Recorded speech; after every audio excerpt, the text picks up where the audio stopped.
오늘 우리에게 주시는 하나님의 말씀은 이사야 11장 1절에서 9절까지의 말씀입니다. 하나님의 말씀을 받들어 읽겠습니다.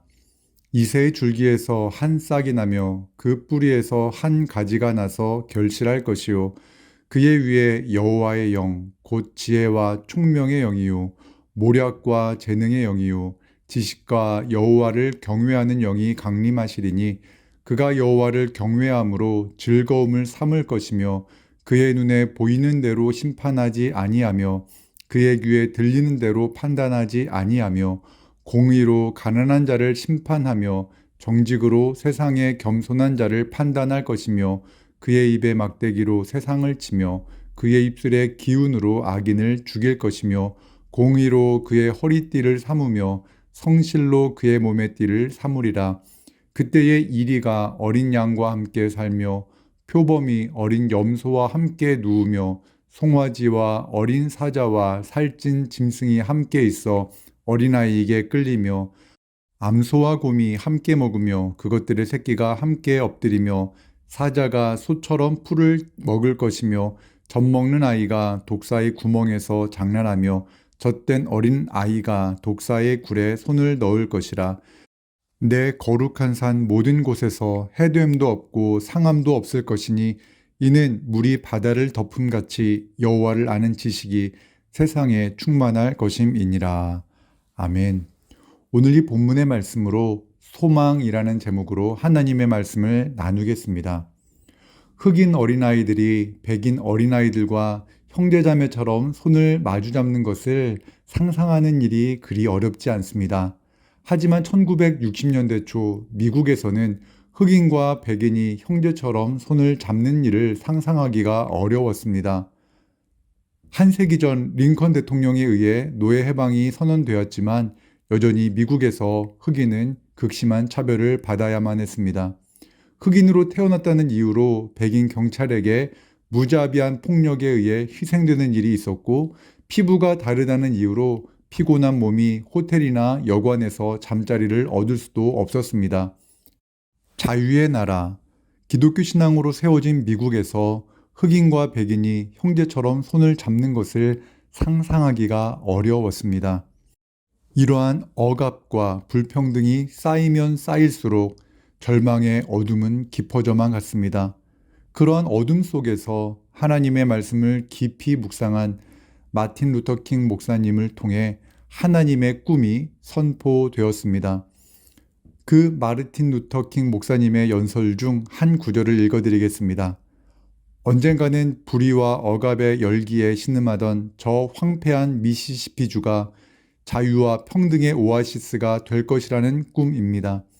나의 4명의 자녀들이 피부색이 아니라 인격에 따라 평가받는 그런 나라에 살게 되는 날이 오리라는 꿈입니다. 오늘 나에게는 꿈이 있습니다. 흑인 소년, 소녀들이 백인 소년, 소녀들과 손을 잡고 형제 자매처럼 함께 걸어갈 수 있는 상황이 되는 그런 꿈입니다.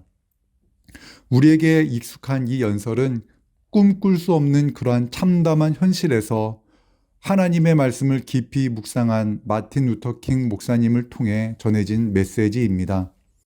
오늘 우리가 읽은 이사야 11장의 말씀은 1960년대 미국과 비슷한 상황, 아니 그보다 더 어려운 상황에서 선포되어진 말씀입니다. 이사야 선지자가 활동하던 시대는 아수르라는 강력한 나라가 일어나 북이스라엘과 유다를 매우 두렵게 만들던 때였습니다. 이사야 1장 1절의 말씀입니다.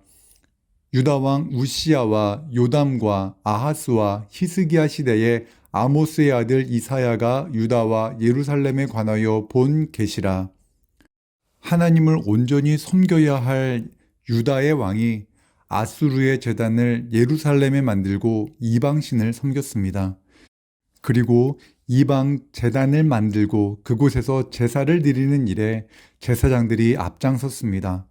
하나님께서 택하신 이사야 선지자는 이런 부조리한 현실을 보았습니다. 아수르 군대는 호시탐탐 유다를 노리고 있었지만 그 와중에도 귀족들은 가난한 자들을 수탈하여 자기 배를 채우는 데만 치중하고 있었습니다. 유다 역사에서 가장 어두운 시기에 속한 이때에 하나님의 말씀이 이사야에게 임했습니다. 1절에서 5절의 말씀입니다. 이새의 줄기에서 한 싹이 나며 그 뿌리에서 한 가지가 나서 결실할 것이요 그의 위에 여호와의 영 곧 지혜와 총명의 영이요 모략과 재능의 영이요 지식과 여호와를 경외하는 영이 강림하시리니 그가 여호와를 경외함으로 즐거움을 삼을 것이며 그의 눈에 보이는 대로 심판하지 아니하며 그의 귀에 들리는 대로 판단하지 아니하며 공의로 가난한 자를 심판하며 정직으로 세상의 겸손한 자를 판단할 것이며 그의 입에 막대기로 세상을 치며 그의 입술의 기운으로 악인을 죽일 것이며 공의로 그의 허리띠를 삼으며 성실로 그의 몸의 띠를 삼으리라. 이새의 줄기에서 한 싹이 나고 그 뿌리에서 한 가지가 나 열매를 맺을 것이다 라고 말씀합니다. 그 열매, 즉 그 사람을 통해 세상이 변화될 것이다 라고 말씀하십니다. 이 말씀이 선포된 그 순간 바로 즉각적으로 놀라운 변화가 일어났을까요? 아닙니다. 하나님의 놀라운 희망의 말씀이 선포되었지만 현실은 여전히 어두웠습니다. 선지자의 역할은 세상에 어둠이 가득하다 하더라도 현실의 죄악의 뿌리가 아무리 깊고 깊어도 하나님께 받은 소망의 말씀을 있는 그대로 전하는 것입니다. 이새의 가지에서 나온 다윗의 후손, 그에게 여호와의 영이 그 위에 임함으로 그는 세상에 무너진 질서를 바로 세울 것이다 라고 하나님은 말씀하십니다. 이사야를 통해 선포된 이새의 줄기에서 나올 분은 바로 아브라함과 다윗의 자손 예수 그리스도입니다. 이사야는 메시아를 직접 보지는 못했습니다. 그러나 그는 하나님을 믿음으로 하나님께 받은 그 말씀을 선포합니다. 그리고 그때 이러한 일이 일어날 것이다 라고 말합니다. 6절에서 9절의 말씀입니다. 그때에 이리가 어린 양과 함께 살며 표범이 어린 염소와 함께 누우며 송아지와 어린 사자와 살찐 짐승이 함께 있어 어린아이에게 끌리며 암소와 곰이 함께 먹으며 그것들의 새끼가 함께 엎드리며 사자가 소처럼 풀을 먹을 것이며 젖먹는 아기가 독사의 구멍에서 장난하며 젖된 어린아이가 독사의 굴에 손을 넣을 것이라. 내 거룩한 산 모든 곳에서 해됨도 없고 상함도 없을 것이니 이는 물이 바다를 덮음같이 여호와를 아는 지식이 세상에 충만할 것임이니라. 아멘. 이사야가 살았던 시대는 여전히 이리처럼 사나운 사람이 어린 양처럼 순한 사람을 집어 삼키는 시대였습니다. 어린 염소가 표범의 이빨에 물려 울부짖는 그런 약육 강식의 시대였습니다. 연약한 자, 병든 자는 언제나 힘센 자의 지배 아래 굴복해야만 했습니다. 죄인으로 가득한 세상은 언제나 이러한 힘의 논리에 의해 지배되었습니다. 이와 같은 때에 하나님은 이사야를 통해 꿈과 같은 모습을 세상에 전파하셨습니다. 그리고 그 말씀은 예수 그리스도께서 이 땅에 오심으로 성취되었습니다. 예수님께서 이 땅에 오셨을 때 그 당시에도 세상은 매우 어두웠습니다. 그러나 예수님은 하나님의 말씀을 펴서 읽으셨습니다. 누가복음 4장 18절에서 19절의 말씀입니다. 주의 성령이 내게 임하셨으니 이는 가난한 자에게 복음을 전하게 하시려고 내게 기름을 부으시고 나를 보내사 포로된 자에게 자유를 눈먼 자에게 다시 보게 함을 전파하며 눌린 자를 자유롭게 하고 주의 은혜의 해를 전파하게 하려 하심이라 하였더라. 이 말씀을 읽으신 후 예수님께서 말씀하셨습니다. 이 글이 오늘 너희 귀에 응하였느니라. 이사야를 통해 선포되어진 말씀, 그 말씀이 바로 예수 그리스도를 통하여 성취되었습니다. 말씀을 정리하겠습니다. 여러분은 어두운 현실 속에서 하나님의 말씀을 묵상하다 가슴이 뜨거웠던 경험이 있습니까? 하나님은 절망 중에 소망을 주시는 분입니다. 상식 수준의 소망을 선포하지 않고 기대할 수 없는 것을 기대하게 하십니다. 우리는 바이러스 걱정이 사라지고 마스크를 벗고 소중한 사람을 마음 편하게 만날 수 있는 날이 오기를 소망하고 있습니다. 그리고 그것이 회복이라고 생각합니다. 하나님은 우리에게 그 이상의 것을 소망하라고 말씀하십니다. 우리가 소망하는 그날은 단순히 마스크를 벗는 날이 아닙니다. 우리가 소망하는 날은 내가 가고 싶은 곳을 마음대로 가는 것도 아닐지 모릅니다.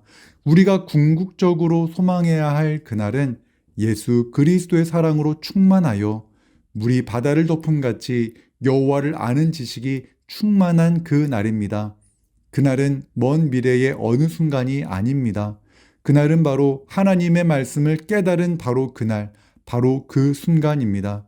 하나님의 말씀을 묵상함으로 꿈꿀 수 없던 것들을 꿈을 꾼 마르틴 루터킹 목사님처럼 꿈꿀 수 없는 그 순간 하나님의 음성을 들었던 이사야처럼 오늘 우리에게도 하나님의 크고 놀라운 은혜가 임하기를 축원합니다. 오늘 이 하루 그 소망으로 인해 기쁨과 감사가 넘치는 삶을 누리시는 모든 성도님들이 되시기를 주님의 이름으로 축원합니다. 함께 기도하겠습니다. 사랑과 은혜 하나님, 세상이 참 어둡게 느껴지는 시간을 보내고 있습니다.